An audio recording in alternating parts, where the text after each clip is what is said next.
Hello student, घरीच राहा, सुरक्षित राहा आणि हो, अभ्यास करत राहा. तो महत्त्वाचा आहे, कारण त्याला अजून कोणताही ऑप्शन निघालेला नाहीये. सध्या शाळा नाहीत, क्लासेसही बंद आहेत, त्यामुळे भरपूर वेळ आहे तुमच्याकडे अभ्यास करण्यासाठी. त्याचा चांगल्या प्रकारे उपयोग करून घ्या वेळेचा. दिलेली लेक्चर्स नीट समजून घ्या आणि हो, होमवर्क कंप्लीट करून पाठवणं फार गरजेचं आहे. तरच मला समजेल की तुम्हाला दिलेला जो काही अभ्यास आहे तो कितपत समजलेला आहे. निदान तुमच्या नोटबुकमध्ये तरी ते लिहिणं तुम्ही गरजेचं आहे. जे लेक्चर्स आहेत ते तरी आहे असेच्या असे तुमच्या नोटबुकमध्ये असले पाहिजेत. जे मी नोटबुकमध्ये नोट डाऊन करते ते तरी तुमच्या नोटबुकमध्ये असायला हवंच. ठीक आहे, मग चला तर आपल्या आजच्या लेक्चरकडे वळूयात. मी अर्चना मिस. आज आपला टॉपिक आहे क्रेमरची पद्धती. हा न्यू टॉपिक आहे तुमच्यासाठी. थोड्या काही नोट्स इथे काढलेल्या आहेत बघा. जसं की तुम्ही स्टार्टिंगला लिहायचं आहे क्रेमरची पद्धती. त्यामधला पहिला पॉईंट काढलाय, दिलेली समीकरणे ax अधिक by बरोबर c या सामान्य रूपात लिहिणे. पहिल्याचं 1.1 सराव संचामध्ये दिलं होतं. दिलेलं समीकरणाचं सामान्य रूप काय असतं की ax अधिक by बरोबर c हे त्याचं सामान्य रूप असतं. तुम्हाला दोन समीकरणं दिलेली असणार आहेत.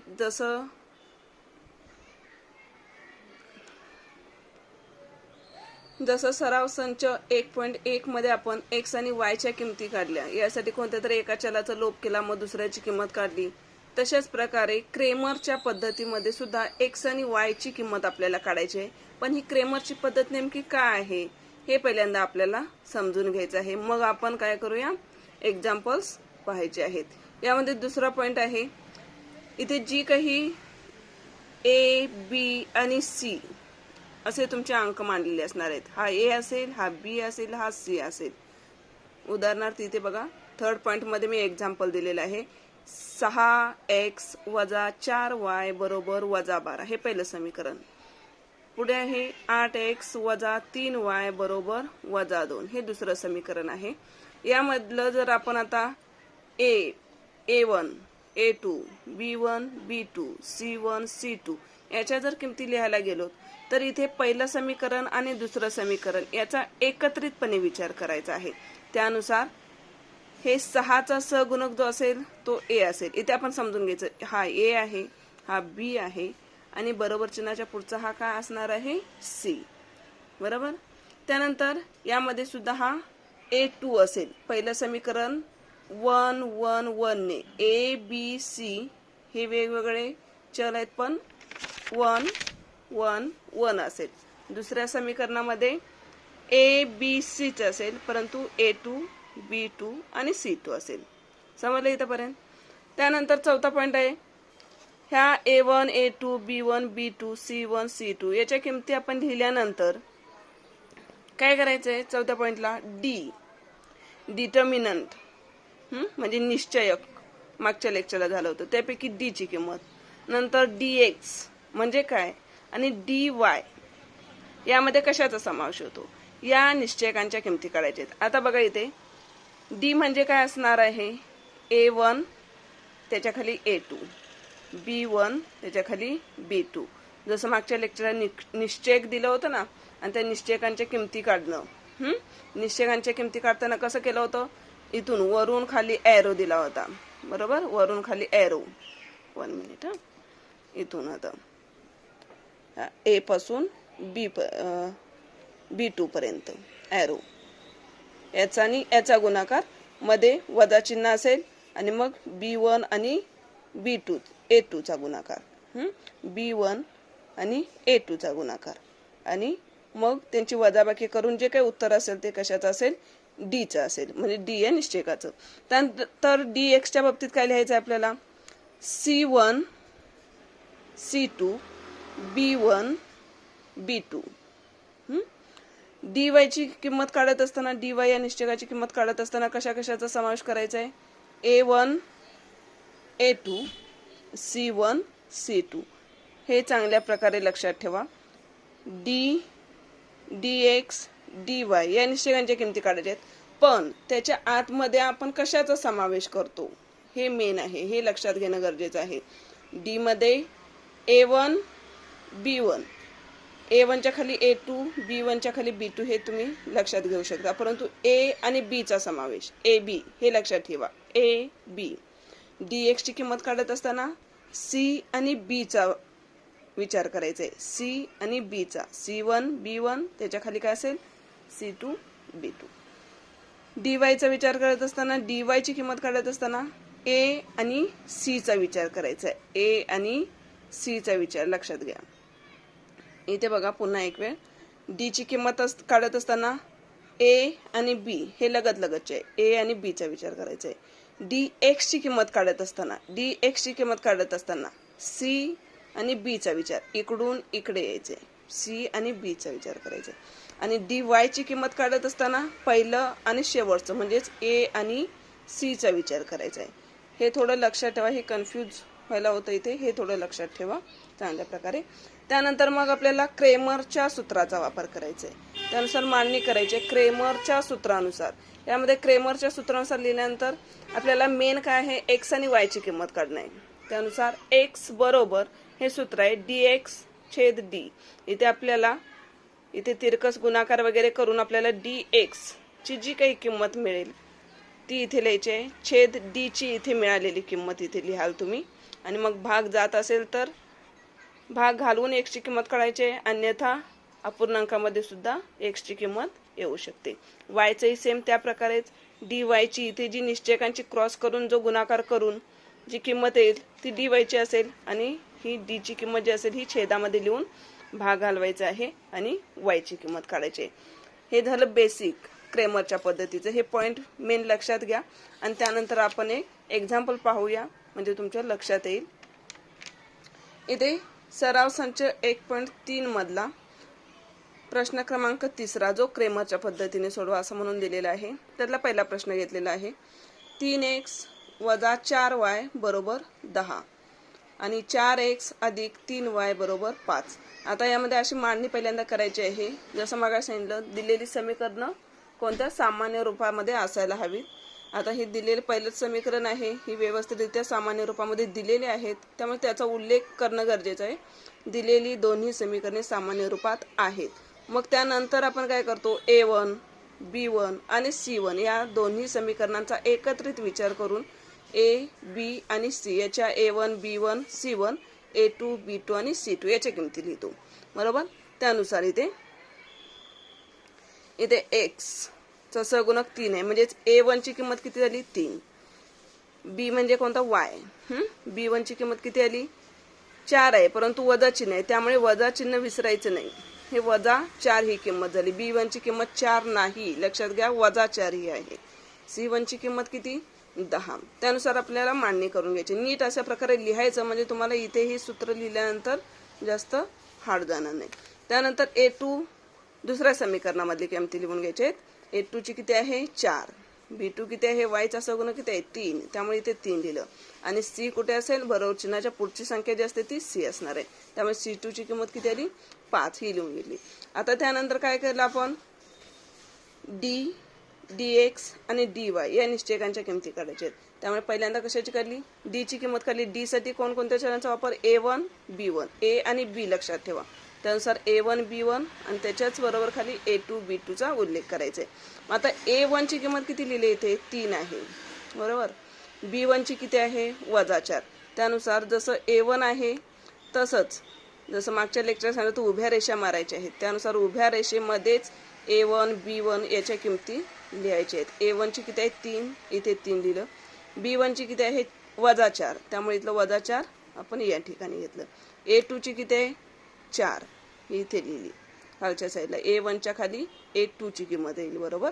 त्यानंतर b2 ची किती आहे 3 म्हणून इथे 3 लिहिलं. त्यानंतर काय करायचं निश्चयकाची किंमत काढत असताना क्रॉसमध्ये गुणाकार करायचा आहे. त्यामुळे ॲरो कुठून जाईल वरून असा खालपर्यंत येईल बरोबर ना. 3 गुणिले 3 मध्ये वजा चिन्ह असेल कारण ते सूत्रामधलं आहे. त्यानंतर वजा 4 गुणिले 3 हे वजा मधलं सूत्रामधलं आलं. त्यानंतर हे 4 ची 4चं साईन कोणतं आहे? वजा 4. हे पण त्याचा उल्लेख करायचा, इथे लिहायचं आहे ते. वजा 4 गुणिले 4. इथे गुणाकार केला, 3 त्रिक 9. मधलं वजा चिन्ह आहे असं राहिलं. गुणाकारामध्ये एका जरी संख्येला वजा चिन्ह असेल तरी उत्तराला पण वजा चिन्ह राहील. त्यामुळे 4 × 4 16 वजा 16 हे उत्तर आलं. नेक्स्ट लाईनला 9 आहे असं घेतलं, वजा वजा काय झालं? अधिक झालं. कंस काढून टाकला, 9 अधिक 16. म्हणजेच इथे डी ची किंमत किती मिळाली आपल्याला? 25 मिळाली. डी ची किंमत 25. त्यानंतर अशाच प्रकारे डी एक्स ची किंमत काढायची. मात्र डी एक्स ची किंमत काढत असताना कशाचा उल्लेख करायचा? ते C1 आणि B1, सी आणि बी चा उल्लेख करायचा, हे लक्षात ठेवा. C1 ची किंमत किती आहे? इथे आपण व्यवस्थित मांडणी केली होती, 10 आहे. C2 ची 5, त्यानुसार मांडणी करून घेतली. पुढे B1 आणि B2 ची किंमत लिहायची. B1 ची किती आहे? वजा 4 आणि B2 3. त्यामुळे त्याची मांडणी सुद्धा अशा प्रकारे बरोबर खालीच एकमेकांच्या खाली लिहायचे. त्यानंतर क्रॉसमध्ये गुणाकार, 10 गुणिले 3 बरोबर, मध्ये वजा चिन्ह राहील, वजा 4 गुणिले 5. त्यानंतर 10 त्रिक 30, मधलं वजा चिन्ह आहे असं लिहिलं. 5 चोक 20, 20ला काय असेल? वजा चिन्ह येणार. 30 आहे असं घेतलं, कंसाच्या बाहेर वजा आहे त्यामुळे आतलं चिन्ह बदललं, वजा असल्यामुळे आतलं चिन्ह अधिक झालं. त्यामुळे इथे कशी मांडणी केली? 30 अधिक 20. 30 20 किती झाले? डी एक्स ची किंमत किती मिळाली आपल्याला? 50. डी एक्स ची किंमत किती मिळाली? 50. अशाच प्रकारे आपण डी वाय ची किंमत काढायची. डी वाय ची किंमत राहिली ती नेक्स्ट पेजवरती बघूया. डी वाय ची किंमत काढत असताना काय केलं? ए आणि सी, ए सी यांचा विचार. A1 याच्यात खाली A2 असेल, C1 च्या खाली C2 बरोबर. त्यानंतर A1 ची किंमत किती आहे? 3, A2 4 आहे, C1 किती आहे? 10, C2 5. क्रॉस मध्ये गुणाकार केला, 3 आणि 5 चा गुणाकार, मध्ये वजा चिन्ह, 10 आणि 4 चा गुणाकार. हे पण व्यवस्थित लक्ष देऊन बघायचं आहे. निश्चयकाची किंमत क्रॉस मध्ये गुणाकार करून मध्ये वजाबाकी चिन्ह असेल, हे विसरू नका. 5 त्रिक 15, मधलं वजा चिन्ह, 10 चोक 40. इथे अधिक चिन्ह आहे, इथे वजा चिन्ह आहे. 40 मधून 15 गेले, अधिक वजा काय होईल? वजाबाकी असेल. त्यामुळे 40 मधून 15 गेले 25, आणि चिन्ह कोणतं राहिलं? मोठ्या संख्येचं. चिन्हांकडे पण नीट लक्ष देणं गरजेचं आहे. इथे जर अधिक म्हणजे फक्त 25 असेल, तुमचं उत्तर चुकेल. त्यामुळे डी ची किंमत वजा 25 झाली. आता आपण पुढच्या लाईनला काय करायचं? क्रेमरच्या सूत्राचा वापर करायचे, जे हे मेन सूत्र आहे. इथेच आपल्याला एक्स आणि वाय ची किंमत मिळणार आहे बरोबर. त्यानुसार एक्स बरोबर डी एक्स, एक्स ची किंमत काढतो, त्यामुळे इथे काय करायचंय?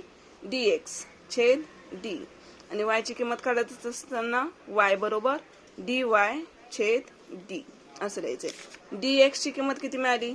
एक्स ची किंमत बघा इथे 50 आहे, आणि डी ची किंमत किती? 25. म्हणजेच डी एक्स छेद डी असं लिहिलं. याचा अर्थ 50 छेद 25 अशी मांडणी होईल. 50 छेद 25, 25 1 25, 25 दोन्ही 50. त्यानुसार एक्स ची किंमत किती मिळाली आपल्याला? 2 मिळाली. इथे बघा डी वाय ची किंमत, डी वाय किती मिळालं? वजा 25. त्यामुळे वजा 25 छेद 25, 25 1 25, 25 1 25, 25 सेम आहेत. त्यामुळे इथलं मात्र काय येईल? वजा 1 राहील. इथे वजा 1 येईल. त्यामुळे उत्तर किती लिहिलं आपण? वाय ची किंमत किती आली? वजा 1. ब्रॅकेटमध्ये लास्टला व्यवस्थित उत्तर लिहायचं. यावरून एक्स बरोबर 2 आणि वाय बरोबर वजा 1. जसं मी सांगितल्याप्रमाणे अगोदर एक्स ची किंमत द्यायची आहे, नंतर वाय ची किंमत उकल काय असेल ती लिहायची. ही दिलेल्या समीकरणांची उकल आहे. त्यानंतर 6वा प्रश्न बघायचा आहे आपल्याला. 2x अधिक 3y बरोबर 2 आणि x वजा y छेद 2 बरोबर 1 छेद 2. अगोदर घेतला होता तो पहिला प्रश्न आहे, आणि त्याच्या पुढचे दुसरे, तिसरा, चौथा, 5वा सेम त्याच टाईपने प्रश्न आहेत. समजून घ्या आणि सॉल्व करायचे आहेत. जर का हार्ड असेल तर मला पर्सनली सांगा, मी सॉल्व करून देईन नोटबुकवरती. समजलं नसेल तर. यामधला हा थोडासा वेगळा आहे म्हणून मी इथे घेतलेला आहे. इथे बघा पहिलं समीकरण जे आहे हे ax अधिक by बरोबर c या रूपामध्ये आहे. मात्र हे थोडंसं वेगळं दिलंय बरोबर आहे ना. त्यामुळे हेचं काय करायचं आपल्याला? ax अधिक by बरोबर c या रूपामध्ये सामान्य रूपात व्यवस्थित पहिल्यांदा मांडणी करून घ्यायची. हे इथे लिहिलं आहे असं, कारण पहिल्यामध्ये काही बदल करायची आवश्यकता आपल्याला भासत नाही, त्यामुळे आहे असं लिहिलं. दुसऱ्या समीकरणाला काय केलं? 2 ने गुणून, इथे बघा 2नेच का गुणायचंय, इथे छेद 2 आहे आणि हा छेद आपल्याला काय करायचा आहे, घालवायचा आहे. अशा प्रकारे मांडणी व्यवस्थित आली पाहिजे. हा 2 छेद हा घालवायचा आहे म्हणून काय केलं, 2ने गुणून. इथे मी कंसात लिहिले डाव्या बाजूला, तुम्ही असं पण लिहू शकता, दुसऱ्या समीकरणाच्या डाव्या बाजूला 2ने गुणून असं सुद्धा लिहू शकता. मग इथे काय केलं, समीकरण पहिलं आहे असं लिहिलं, x वजा y छेद 2 बरोबर 1 छेद 2. मग 2ने गुणायचं म्हणून 2 काय केलं आपण, कंसाबाहेर घेतलं. ज्या डावी बाजू जी आहे ही फक्त काय केली, ब्रॅकेटमध्ये घातली, कारण आपण 2 कुठला घेतला, उजव्या साईडचा 2 इकडे घेतलेला आहे. हे बघा, उजव्या साईडचा 2 इकडे घेतला आणि डावी बाजू पूर्ण ब्रॅकेटमध्ये घातली. 2ने x ला गुणलं, 2x उत्तर मिळालं. इथे y छेद 2 आहे, इथे छेदाच्या ठिकाणी आहे, ह्या अंशाच्या ठिकाणी, त्यामुळे हा 2 2 गेला, फक्त इथे y राहिलं, हे लक्षात घ्या. आणि बरोबर 1. त्यानुसार हे दुसरं समीकरण मिळालं. आता समीकरण 1 व 2 ची ax अधिक by बरोबर c शी तुलना करू. त्यानुसार आपल्याला मग काय a1 b1 c1 च्या किमती लिहायच्या त्यानुसार, आणि मग a2 b2 आणि c2 च्या किमती लिहायच्या आहेत. इथे पुन्हा एक वेळ सांगते, a1 म्हणजेच इथं पहिलं समीकरण बघा, x चा सहगुणक, इथे y चा सहगुणक 3 म्हणजेच काय आलं, b1 ची किंमत, आणि c1 ची किंमत 2. दुसऱ्या समीकरणामध्ये a2 ची किंमत 2, b2 ची किंमत, इथे y चा सहगुणक काय नाही, याचा अर्थ काय समजायचा असतो, 1 बरोबर ना, म्हणजेच वजा 1 हे इथे लिहायचं आहे. काय नाही म्हणजे 0 लिहाल, चुकीचं होईल, वजा 1 घ्यायचंय. इथे वजा चिन्ह आहे म्हणून वजा 1 घेतलं. आणि c2 ची किंमत किती झाली, 1. आता इथे काय करतो आपण, d dx आणि dy या निश्चयकांच्या किमती काढायच्या आहेत. d साठी कशा कशाचा वापर, a आणि b हे लक्षात घ्या, a b, a1 b1 a2 b2 बरोबर. त्यानुसार a ची किंमत किती आहे, ती a च्या ठिकाणी a2 ची किंमत, a2 च्या ठिकाणी b1 ची, b2 ची, अशा प्रकारे लिहून घेतला आणि क्रॉस मध्ये गुणाकार.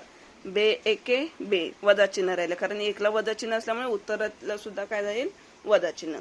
इथला मधला वजा ह्या इथे आहे असं घेतला, आणि 3 दोन्ही 6, वजा वजा अंकांची बेरीज झाली, 6 2 8, आणि चिन्ह मोठ्या संख्येचं म्हणजेच वजाचं चिन्ह राहील, 6चं चिन्ह. त्यानंतर कशाची किंमत, आता dx ची किंमत. dx ची किंमत काढण्यासाठी कशाचा वापर करायचा, dx च्या किमतीसाठी c आणि b चा, म्हणजे c1 b1 c2 b2. तिथे किमती दिलेत त्या भरायच्या आणि क्रॉस मध्ये गुणाकार. 2 गुणिले वजा 1 वजा 3 गुणिले 1, बे एके बे, वजा चिन्ह राहिलं, 3 एके 3, वजा वजा म्हणजेच वजा 2 आहे, वजा 3 हे ह्या लाईनला मिळालं. वजा वजा काय झालं, अधिक होतं, अंकांची बेरीज झाली आणि चिन्ह मोठ्या संख्येचं, म्हणजे dx ची किंमत किती मिळाली, वजा 5. पुढे dy ची किंमत काढत असताना a आणि c चा विचार करायचा, a1 c1 a2 c2. इथे 2 2 2 आणि 1 अशा किमती मिळाल्या. 2 गुणिले 1 2 गुणिले 2, बे एके बे वजा बे बे 4, अधिक चिन्ह वजा चिन्ह, अधिक वजा वजा बाकी, 4 मधून 2 गेले 2, आणि चिन्ह मोठ्या संख्येचे त्यामुळे वजा 2.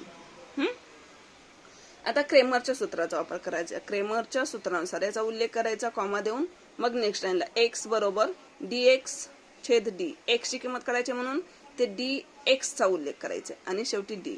इथे y ची किंमत काढायची म्हणून y बरोबर dy चा उल्लेख करायचा आहे, शेवटी पुन्हा d.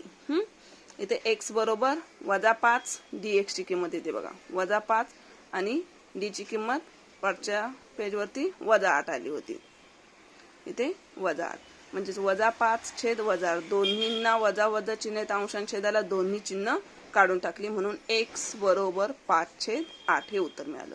इथे बघा y च्या ठिकाणी dy ची किंमत वजा 2, वजा 2 लिहिलं, आणि d ची किंमत वजा 8, दोन्हींची चिन्ह वजा वजा काढून टाकली, इथे भाग जातो 2 ने, बे के बे बे चौक 8, म्हणजे 1 छेद 4 ही y ची किंमत मिळाली. यावरून आपण x बरोबर 5 छेद 8 आणि y बरोबर 1 छेद 4 ही समीकरणाची उकल आहे, अशा प्रकारे व्यवस्थित ब्रॅकेटमध्ये लिहू शकतो. समजलं इथेपर्यंत. त्यानंतर अजून एक मी घेतलेला आहे प्रश्न.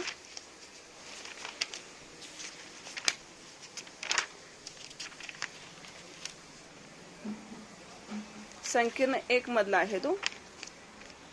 संकीर्ण 1 प्रश्न क्रमांक 5 मधला तिसरा प्रश्न घेतलेला आहे. 3x हा पण तुम्ही नोटबुक मध्ये लिहायचा आहे. 3x वजा 2y बरोबर 5/2 हे पहिले समीकरण आहे. आणि 1/3x अधिक 3y बरोबर वजा 4/3. यामध्ये पहिलं समीकरण दोन्ही अपूर्णांकात आहेत समीकरण. त्यामुळे ax अधिक by बरोबर c या स्वरूपामध्ये व्यवस्थित मांडणी करण्यासाठी बघा इथे आता छेदाच्या ठिकाणी किती आहे 2. त्यामुळे हा भागिले 5/2 भागिले 2 आहे. हा काय होईल इकडे उजव्या साईडला जाईल. जो काय होईल ह्या डाव्या बाजू उजव्या बाजूला जो 2 आहे हा काय होईल डाव्या बाजूला जाईल आणि हा काय होईल यांना गुणिले होईल. त्यामुळे पहिलं समीकरण हे आहे अशी मांडणी करून घेतली. समीकरणाच्या डाव्या बाजूला 2 ने गुणून, कारण हा इथे जो छेद 2 आहे हा काय होईल इकडे जाईल. त्यानुसार मांडणी करून घेतली 2 आणि ही डावी बाजू ब्रॅकेट मध्ये घातली. 3x वजा 2y आणि बरोबर 5 हे हा 2 इकडे गेल्यानंतर फक्त 5 राहिलं म्हणून इथे फक्त 5 लिहिलं.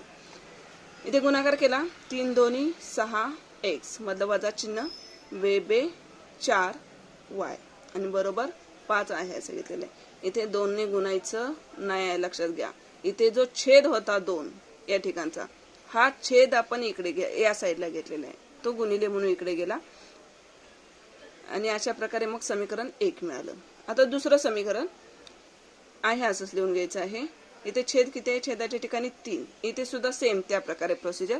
समीकरणाच्या डाव्या बाजूला 3 ने गुणून मग समीकरणात इथे 3 लिहिलं आणि डावी बाजू ब्रॅकेट मध्ये घातली कारण त्या पूर्ण डाव्या बाजूला गुणायचे आपल्याला. बरोबर इथलं वजा 4 फक्त शिल्लक राहिलं कारण इथला छेद आपण ऑलरेडी इकडे घेतलेला आहे. मग इथे छेदाच्या ठिकाणी पुन्हा 3 आहे त्यामुळे हा 3 गेला हा 3 गेला. 1 आणि x चा गुणाकार x 1 x फक्त शिल्लक राहिला अधिक 3 आणि याचा गुणाकार 3 त्रिक 9y बरोबर वजा 4. हे समीकरण 2 मिळालं. आता 1 आणि 2 ची ax अधिक by बरोबर c शी तुलना करू.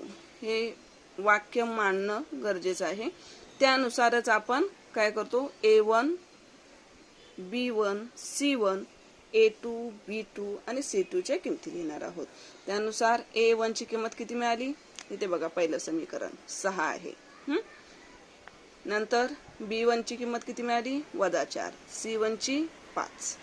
इथे a2 ची किंमत 1 काहीच नाही याचा अर्थ 1. b2 ची 9 आणि c2 ची किती आहे वजा 4. 4 नाही फक्त वजा 4 असेल. त्यानंतर आता dx आणि dy या निश्चयकांच्या किमती काढायच्या आहेत. d ची किंमत काढताना a आणि b चा विचार करायचा आहे बरोबर. dx ची किंमत काढत असताना c आणि b चा विचार आणि dy ची किंमत काढत असताना a आणि c चा विचार. हे विसरू नका. आता यानुसार मांडणी केली a b a2 b2 यानुसार दिलेले किमती व्यवस्थित लिहून घेतल्या आणि मग क्रॉस मध्ये गुणाकार 6 आणि 9 चा गुणाकार मध्ये वजा चिन्ह वजा 4 गुणिले 1. त्यानुसार 9 सक 54 वजा चिन्ह 4 1 4 वजा कंसाच्या बाहेर आहे त्यामुळे वजा वजा इथे अधिक झालं. 54 अधिक 4 डी ची किंमत मिळाली आपल्याला 58. त्यानंतर dx ची किंमत इथे सुद्धा c1 b1 c2 b2 इथे तुम्ही ऑलरेडी लिहिलेले असेल त्यानुसार इथे किमती लिहायला तुम्हाला इझी जाईल. ह्या किमती चुकू नका. ह्या जर चुकला तर तुमच्या या किमती चुकणार आहेत. पूर्ण गणित चुकीचं होऊ शकेल. त्यामुळे या किमती लिहिताना काळजीपूर्वक मांडायच्या आहेत.